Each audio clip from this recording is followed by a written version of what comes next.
Bismillahirrahmanirrahim. Assalamualaikum warahmatullahi wabarakatuh. Alhamdulillahirabbil alamin wassalatu wassalamu ala asyrofil anbiya'i wal mursalin wa ala alihi washabbihi ajmain amma ba'd. Perkenalkan, di sini saya Konita Albina.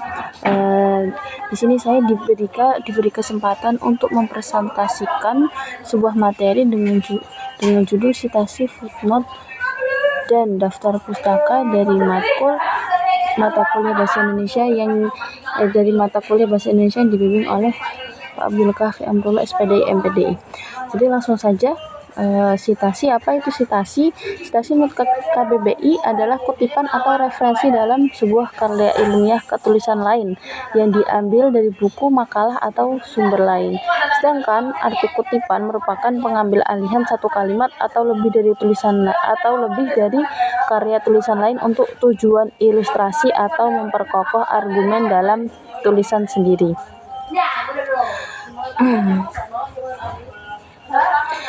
Jadi mengapa harus menggunakan citasi dalam penulisan? Jadi citasi itu merupakan bentuk menghormati dan kejujuran pada sang penulis. Dengan mencantumkan sumber aslinya akan terhindar juga dari plagiarisme dalam penulisan buku akademik, karya ilmiah maupun tulisan ilmiah lainnya. Citasi adalah hal yang wajib ada karena untuk memperkuat latar belakang maupun argumen penulis. Jadi citasi terbagi menjadi dua, ada brief dan full. Brief itu dalam kutipan atau catatan kaki, dan full yaitu daftar pustaka yang terdapat dalam daftar pustaka.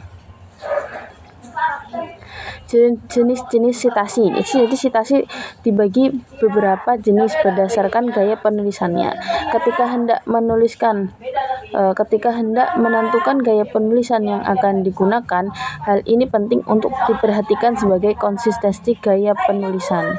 Nah, setiap gaya penulisan memiliki karakteristiknya tersendiri yang bersumber pada buku, jurnal, media massa, arsip, dan lainnya.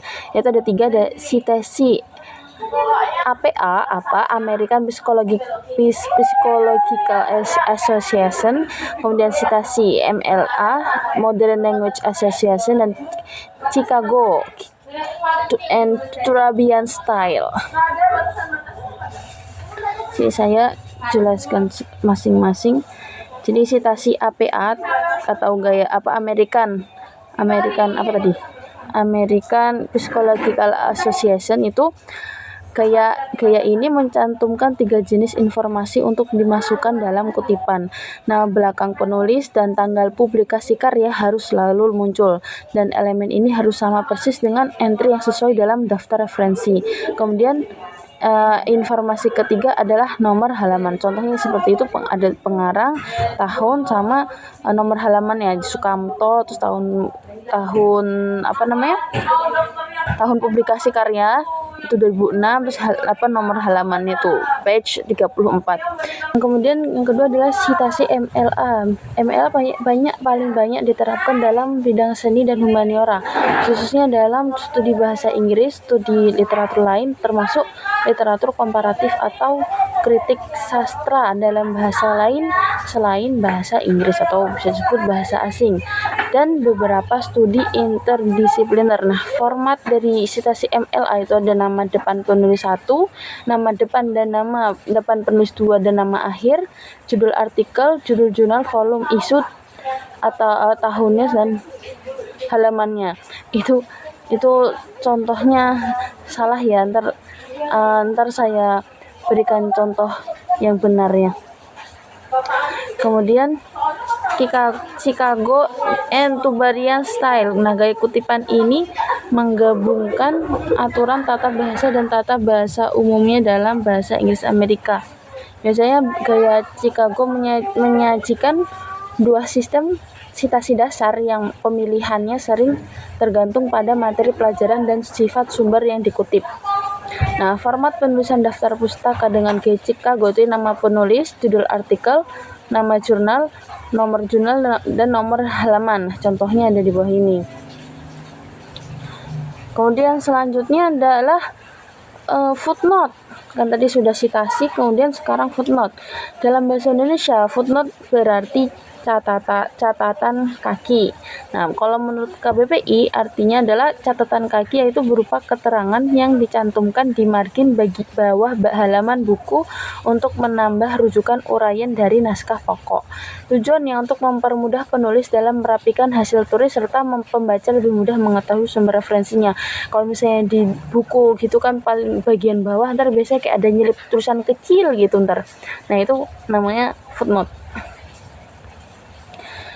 Kemudian unsur-unsur footnote itu apa aja? Itu ada 4. Yang pertama adalah nama penulis. Jadi menuliskan secara lengkap nama pengarang dari kutipan yang diambil tanpa perlu menuliskan gelar penulis tersebut. Kemudian ada judul tulisan. Menuliskan judul dari sumber tempat kutipan diambil dengan jelas dan lengkap serta memperhatikan kaidah EYD di dalam penulisan catatan kaki. Kemudian yang ketiga, tahun terbit. Hal yang perlu diberikan adalah tahun penerbitan dari kutipan yang akan dikutip atau tahun publikasi jika kutipan tersebut berbentuk jurnal atau tulisan lainnya. Yang terakhir yaitu nomor halaman kutipan. Jadi kita melampirkan halaman tempat kutipan tersebut diambil juga wajib untuk dicantumkan. Misalnya kita ngambilnya dari kita mengutip buku, terus kita ambil juga, kita tuliskan juga halaman dari buku itu juga.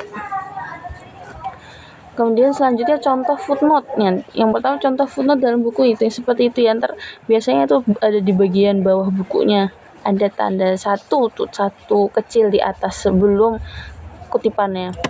Kemudian ada footnote dari internet, itu bisa dilihat contohnya. Kemudian footnote dari tesis juga ada. Kemudian yang terakhir ada daftar pustaka. Menurut KBPI, daftar pustaka adalah daftar yang berisi informasi mengenai judul buku, nama pengarang, penerbit, dan lain-lain. Daftar pustaka adalah daftar sumber yang telah digunakan untuk referensi suatu karya ilmiah. Sumber tersebut seperti buku, jurnal, artikel, maupun berita. Nah, daftar pustaka biasanya diletakkan di bagian paling akhir halaman setelah seluruh karya ilmiah selesai tersusun. Teknik penulisan daftar pustaka disesuaikan dengan sumber yang diambil seperti dari buku, internet, atau jurnal.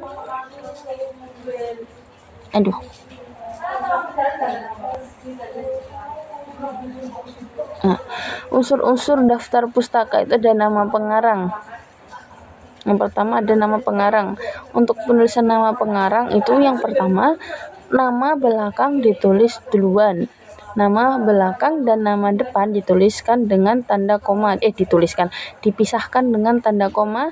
Yang terakhir tidak perlu mencantumkan gelar. Misalnya contohnya aslinya Jalaluddin Rahmat SPDI. Nah, kalau misalnya dalam daftar pustaka itu dibalik, jadi Rahmatnya duluan, habis itu dipisahkan dengan tanda koma, baru Jalaluddin. Nah, SPDI-nya tidak perlu ditulis kalau misalnya dalam daftar pustaka.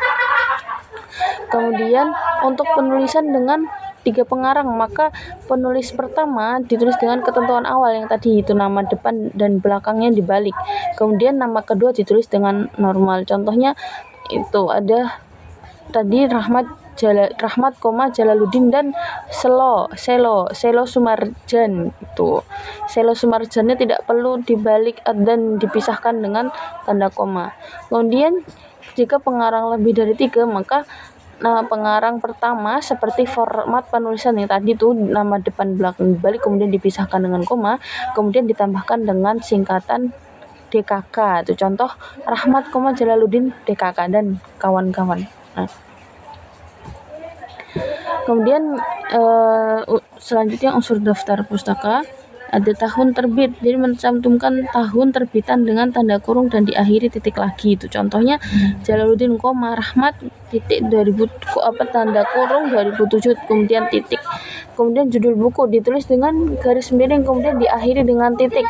Contohnya Jalaluddin, Rahmat, titik, tuh buka kurung 2007 tutup kurung titik, kemudian judul bukunya Psikologi Komunikasi kemudian titik.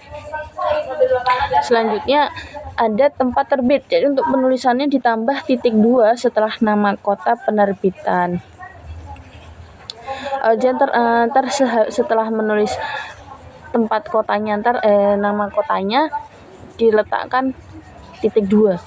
Contohnya Jalaluddin, Rahmat tutup buka kurung 2007 tutup kurung titik lagi psikologi komunikasi Bandung kemudian .2.